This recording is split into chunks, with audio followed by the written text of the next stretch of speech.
আসসালামু আলাইকুম প্রিয় দর্শক, অন্য মঞ্চের আলাপচারিতায় আপনাদের সকলকে আমন্ত্রণ জানাচ্ছি। এই কংগ্রেসে যেই প্রস্তাবনা উত্থাপন করেছেন মার্কিন এই কংগ্রেসম্যান গ্রেগ ল্যান্ডসম্যান, সেখানে তিনি পরিষ্কার করে জামায়াতে ইসলামী যে সে সময় বাঙালি বুদ্ধিজীবী, লেখক, রাজনীতিবিদদেরকে হত্যায় সুনির্দিষ্টভাবে পাকিস্তান সেনাবাহিনীকে সহায়তা করেছেন এবং তার ফলে মানবতা বিরোধী অপরাধ, গণহত্যা, ধর্ষণ এসবের দায়ে যেমন ভাবে পাকিস্তান সেনাবাহিনীকে দায়ী করতে হবে, ঠিক সেই একইভাবে জামায়াতে ইসলামী সহ মিত্র দলগুলোকে দায়ী করা উচিত, সেটা উল্লেখ করেছেন। এটা এবারের কংগ্রেসে উত্থাপিত এই প্রস্তাবের তাই সবচেয়ে উল্লেখযোগ্য দিক। বাংলাদেশে 1971 সালে সংঘটিত গণহত্যার স্বীকৃতি চেয়ে মার্কিন কংগ্রেসে একটি প্রস্তাব আনা হয়েছে। 1971 সালে বাংলাদেশে সংঘটিত গণহত্যার যাতে যুক্তরাষ্ট্রের রাষ্ট্রপতি স্বীকৃতি দেন সে দাবি জানিয়ে মার্কিন প্রতিনিধি সভায় একটা প্রস্তাব উত্থাপন করা হয়েছে এবং সেখানে ব্যাপক হত্যাকাণ্ড, ধর্ষণ, বাস্তুচ্যুতির মতো নৃশংসতার কথা উল্লেখ করে অপরাধীদের জবাবদিহিতার আওতায় আনা এবং ধর্মীয় সংখ্যালঘুদের সুরক্ষার আহ্বান জানানো হয়েছে। গত শুক্রবার অর্থাৎ 20শে মার্চ প্রতিনিধি পরিষদে হাউস অফ রিপ্রেজেন্টেটিভসে এই প্রস্তাব উত্থাপন করেছেন প্রতিনিধি পরিষদের সদস্য ডেমোক্র্যাট দলীয় কংগ্রেসম্যান গ্রেগ ল্যান্ডসম্যান। প্রস্তাবটি বৈদেশিক সম্পর্ক বিষয়ক কমিটির কাছেও পাঠানো হয়েছে। স্বাধীনতা যুদ্ধের সময় বাংলাদেশে গণহত্যা হয়েছে এই বিষয়টির স্বীকৃতি দিতে মার্কিন কংগ্রেসে এই প্রস্তাব আনা হয়েছে এবং এটা একটা বড় ধরনের তাৎপর্যপূর্ণ ঘটনা তো বটেই, তবে বাংলাদেশের ক্ষেত্রে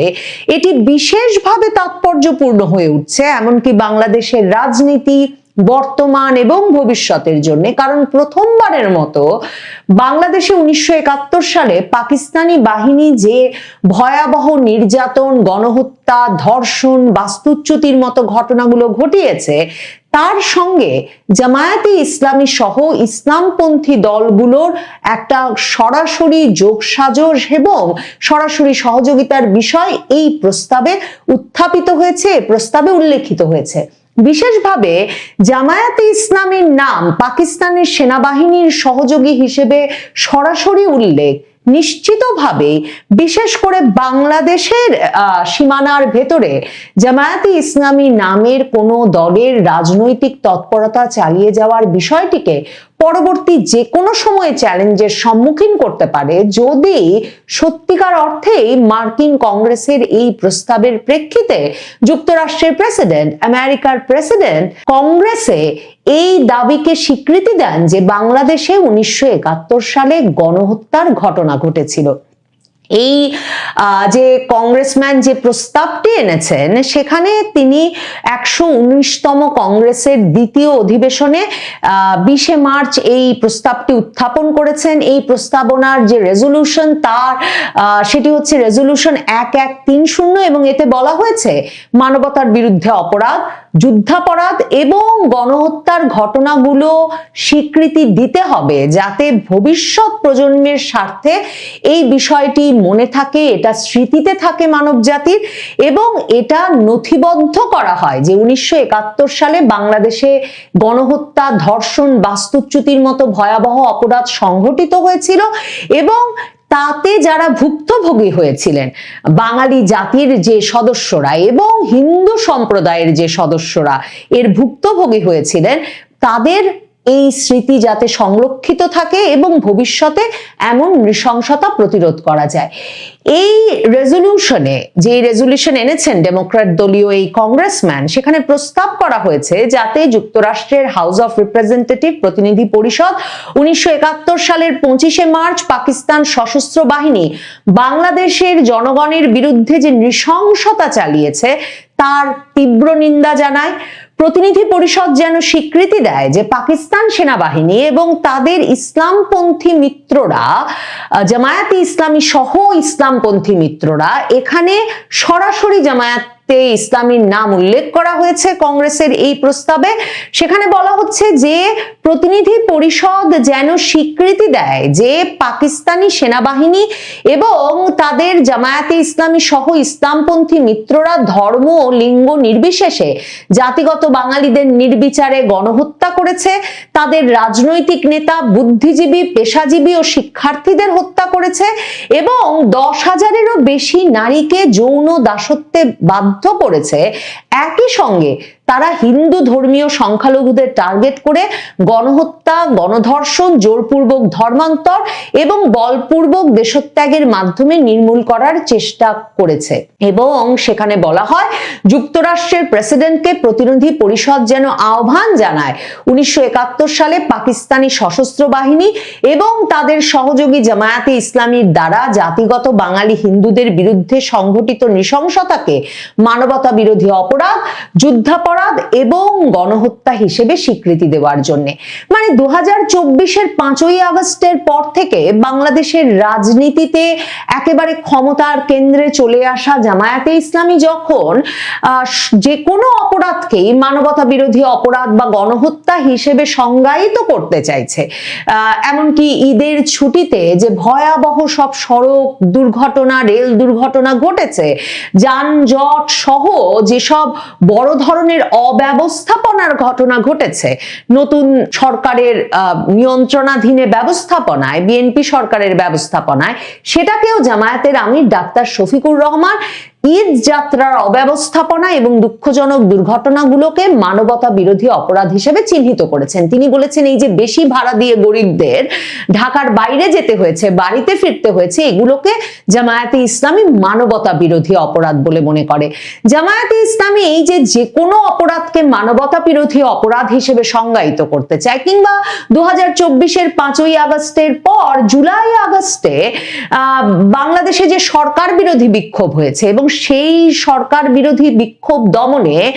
দেশের আইন শৃঙ্খলা রক্ষাকারী বাহিনী, সরকারি বাহিনীগুলো যে অতিরিক্ত বল প্রয়োগ করেছে এবং তার ফলে যে হতাহতের ঘটনা ঘটেছে সেগুলোকেও গণহত্যা হিসেবে চিহ্নিত করেছে।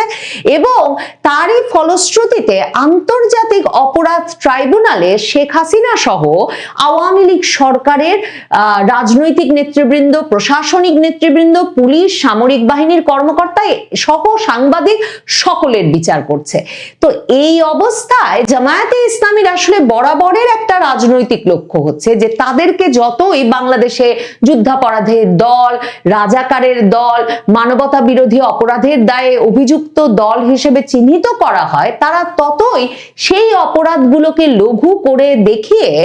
এগুলোকে রাজনৈতিক উদ্দেশ্য প্রণোদিত ট্যাগিং হিসেবে দেখিয়ে এড়িয়ে যেতে চায় 1971 সালে তাদের অপরাধের দায়ভারকে। এই কংগ্রেসে যেই প্রস্তাবনা উত্থাপন করেছেন মার্কিন এই কংগ্রেসম্যান গ্রেগ ল্যান্ডসম্যান, সেখানে তিনি পরিষ্কার করে জামায়াতে ইসলামী যে সে সময় বাঙালি বুদ্ধিজীবী, লেখক, রাজনীতিবিদদেরকে হত্যায় সুনির্দিষ্টভাবে পাকিস্তান সেনাবাহিনীকে সহায়তা করেছেন এবং তার ফলে মানবতা বিরোধী অপরাধ, গণহত্যা, ধর্ষণ এসবের দায়ে যেমন ভাবে মানে পাকিস্তান সেনাবাহিনীকে দায়ী করতে হবে, ঠিক সেই একইভাবে জামায়াতে ইসলামী সহ মিত্র দলগুলোকে দায়ী করা উচিত, সেটা উল্লেখ করেছেন। এটা এবারের কংগ্রেসে উত্থাপিত এই প্রস্তাবের তাই সবচেয়ে উল্লেখযোগ্য দিক। একবার যদি মার্কিন কংগ্রেসে এরকম একটি গুরুত্বপূর্ণ আন্তর্জাতিক প্ল্যাটফর্মে জামায়াতে ইসলামী সেই যুদ্ধাপরাধের দায়ে যে অভিযুক্ত সেই বিষয়টি গৃহীত হয়, এই হাউস অফ রিপ্রেজেন্টেটিভস যদি সত্যি মার্কিন প্রেসিডেন্টকে গণহত্যার স্বীকৃতি দিতে সক্রিয় করতে পারেন বা কনভিন্স করতে পারেন, তাহলে জামায়াতে ইসলামীর পক্ষে এ দায় আর কখনো, বাংলাদেশ জামায়াতে ইসলামীর পক্ষে এ দায় আর কখনো এড়িয়ে যাওয়া অত্যন্ত গুরুতর সংকট হয়ে দেখা দেবে। আন্তর্জাতিক অপরাধ ট্রাইব্যুনালে জামায়াতে ইসলামীর যে শীর্ষ নেতৃবৃন্দের মানবতা বিরোধী অপরাধ, গণহত্যা, ধর্ষণের সহযোগিতার দায়ে 1971 সালের তাদের সেসব অপরাধের দায়ে মৃত্যুদণ্ড সহ নানা মেয়াদের দণ্ড হয়েছে। জামায়াতে ইসলামী 2024-এর 5ই আগস্টের পর একদিকে যেমন তাদের এক শীর্ষ নেতা এটিএম আজহারকে একেবারে মৃত্যুদণ্ডের রায় হয়ে যাওয়ার পর সে রায় মওকুফ করিয়ে সংসদ সদস্য নির্বাচন করে সংসদে নিয়ে এসেছেন, তেমনি জামায়াতে ইসলামী বরাবর বলে এসেছে যে ওগুলো আওয়ামী লীগের উদ্দেশ্য প্রণোদিত রাজনৈতিক বিচার ছিল। তারা আন্তর্জাতিক অপরাধ ট্রাইব্যুনালে তাদেরকে যে মানবতা বিরোধী অপরাধ গণহত্যা ধর্ষণের দায়ে অভিযুক্ত করা হয়েছে জামায়াতে ইসলামীকে, সে দায় স্বীকার করে না। 2024-এর 5ই আগস্টের পর থেকে ক্রমাগতভাবে এটা পরিষ্কার হয়েছে, বিশেষ করে 12ই ফেব্রুয়ারির নির্বাচনের আগে এটা ভীষণভাবে পরিষ্কার হয়েছে। 2025-এর জুনে যখন তারেক রহমানের সঙ্গে সাক্ষাৎ করতে ডক্টর ইউনূস লন্ডন চলে গেলেন এবং তারপর থেকে নির্বাচনী ধারায় ডক্টর ইউনূসের সরকারকে চলতে হলো, তখন থেকেই এটা নিশ্চিতভাবে বলা যাচ্ছিল যে মার্কিন যুক্তরাষ্ট্র কিছুতেই, মানে ট্রাম্প প্রশাসন কিছুতেই বাংলাদেশে চরমপন্থী জামায়াতে ইসলামীর সরকারকে ক্ষমতায় আসতে দিতে রাজি হচ্ছিল না। জামায়াতে ইসলামীর বিষয়ে